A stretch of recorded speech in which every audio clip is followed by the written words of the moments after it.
мақсат біздердің құрметті президентіміздің парламентінен шыққан 312 санға кредит mahsulotlarimizda, bundan басқа да дәстүри кредиттеріміз бар. Жұмыссыздарға, жұмысқа, яқыты фирмаларға жеңілдетілген кредит түрлері бар. Сол бойынша түсінік беру мақсатында жиналып отырмыз. Егер де сұрауларыңыз болса, әрдайым бере берсеңіз болады. Жұмыссыздарға қандай жеңілдетілген кредит? Жұмыссыздарға біздерде бизнеске бірінші қадамдағы кредит mahsulotimiz бар. Оның жылдық пайыз ставкасы 23% болады. 18 ай мүддетке береміз. Hamda өзін-өзі бәнділігін болу керек. Біздер қорлардан кепілдік сұрамаған үшін, оны сұраптай компаниямыз сұрапалайды. Сол үшін 300 мың сом төлемақы алып қалады. Неше миллион кешеді? 10 миллион сомға шейін береміз. 100 миллион прямо алуға болады ма?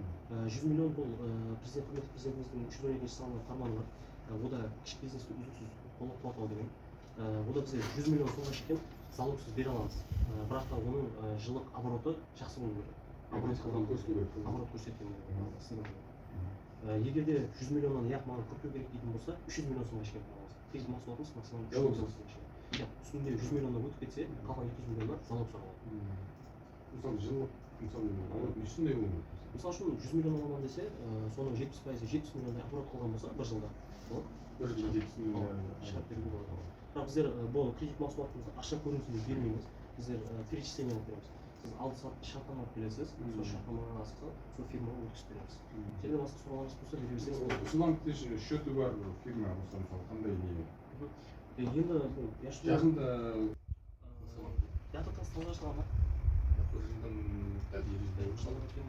Енді бұл дәстүри кредит, дәстүри кредитте басқа чакана бөлімдегі кредиттер болса, жаңағыдай біздердің клиент болса, жеңілдету деген зат жоқ та, имтияз жоқ.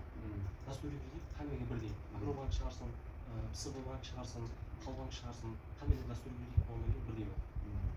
Условия. Қазір егер мысалы осы ай аламын дейтін болсаңыз, қазіргі айда 75 айға 75 ай мүддетке шығарып береміз, льготный период десек 26 айға.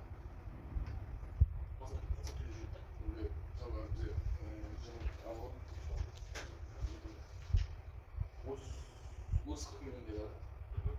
Соған мысалы не сондай без болып кетті. Енді максимальный без залог, максимальный өзі 100 миллион сом. Енді қазір сіз айтып отырсыз, 30-40 миллиондай оборот болатынын. Бірақ та оны біздер тексеріп көруіміз керек. Енді ол сіздер банкке көшкеннен кейін осы 40 миллион емес, басқа банктың алдыңыз соған сынылатын сондай жақында общий көріне береді ғой. Максимум меніңше егер 30-40 миллион істеген болса, 6-70 миллиондай бере аламыз. Сода керек деп Автокредитке бару үшін автокредиттеріміз бар. Ол махалла банкирлер жақтан шықпайды. Ол чакана бөлімінен шығады. Автокредиттеріміз 18%.